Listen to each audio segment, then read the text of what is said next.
7:31. We left camp probably like 15 minutes ago. We're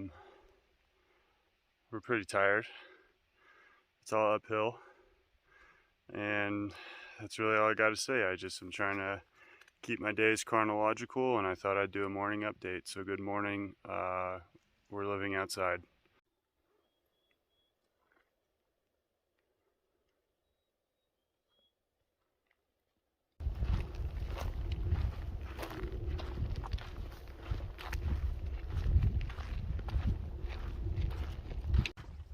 What's up? It's 9:57. We're at about 8,500 feet of elevation. We're on a ridge. Here's the view.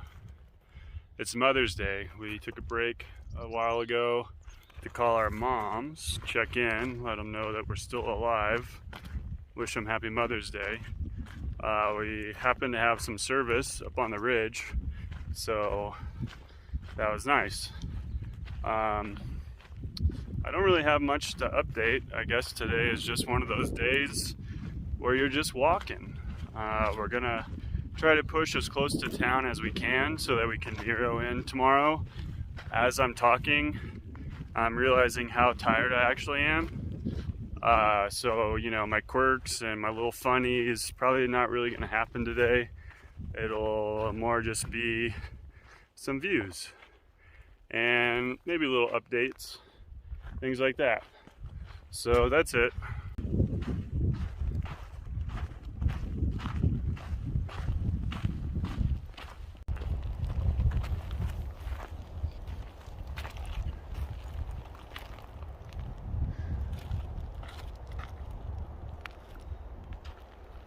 So that clip that you just saw where it said Wasteland and Bones is what used to be a private zoo, and I think they've since moved all the animals out, but kind of creepy.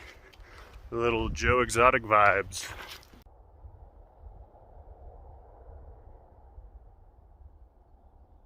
Okay, so today's been pretty mellow. There haven't been a lot of views. We've had a lot of tree coverage like this. It's kind of just another one of those days where it's kind of easy and you got to make some miles because you want to get into town. We're getting into Big Bear Lake tomorrow. We're staying at a hostel there. Everybody is kind of recollected. So the people that we camped with a few nights ago, Jim, Sophie, and Sam, were at a little chill spot that we just left. And then Tree Trunk, Anna, and Kendall are going to be camping with us again tonight, most likely. And then everybody is going to go to the Himalayan spot for lunch tomorrow. So a lot of people think, oh, I'm going to go on this adventure and I want to do it for myself. And there's a real social aspect to a thru hike. And if you're just looking for solitude, you can find it some places, but you also need to understand that with a PCT, for example, 50 people a day start this trail, and this year is a low attendance year, assuming because people didn't have as much time as they thought they needed to get ready, since they just announced in January that they were doing permits.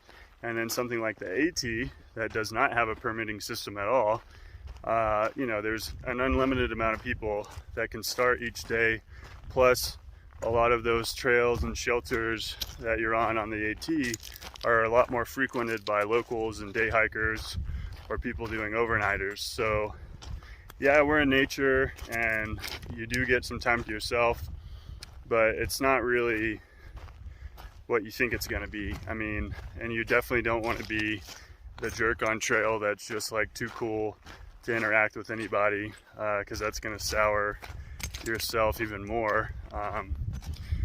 So yeah, that's pretty much it. It can make your thru hike a great experience. It can complicate things because you feel like you want to keep up with the people you've been hiking with, or maybe there's drama that develops where there's love interests involved and such broke up with, or like, you know, whatever. We've seen it all, where people are just like hooking up all over the trail, and then feelings get hurt, and it causes some people to go home sometimes. So that's it. This is, I guess, just kind of a thing to say.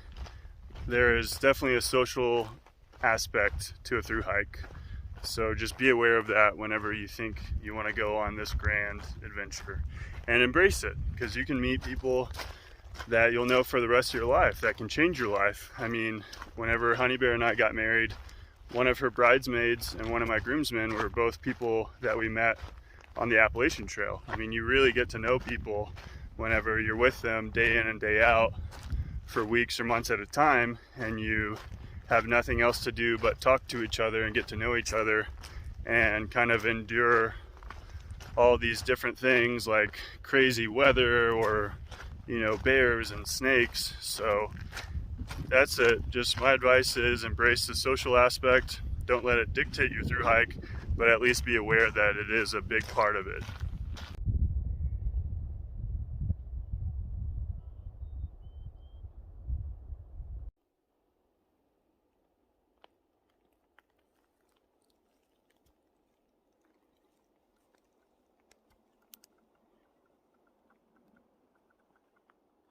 Check out how big this bark is. I'm a full-size grown man, and it all is just like as big as my hand. It's pretty nuts.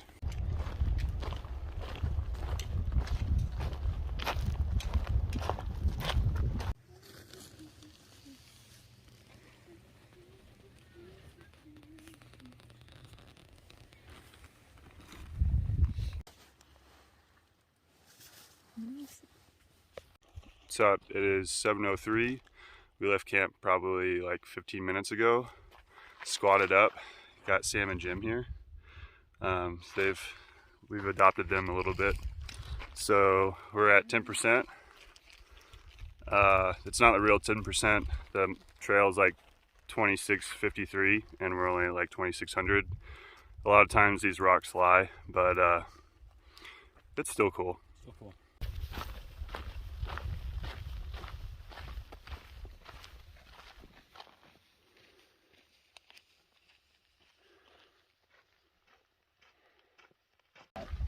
What he did. We were at Heart of Darkness and he showed us Apocalypse Now. So now here we go. We just got into Big Bear. It's 9:52. We're at the ITH hostel. There's a big guard dog, so we're gonna see about it and check in. He is our boss.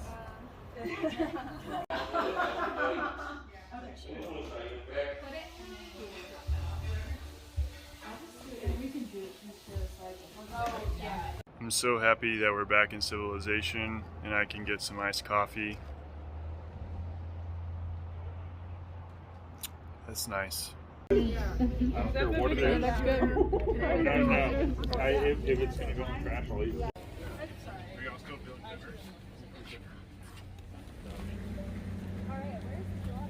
So we just got done grocery shopping, and another crazy thing happened. The woman behind us in line was asking us if we were thru hiking.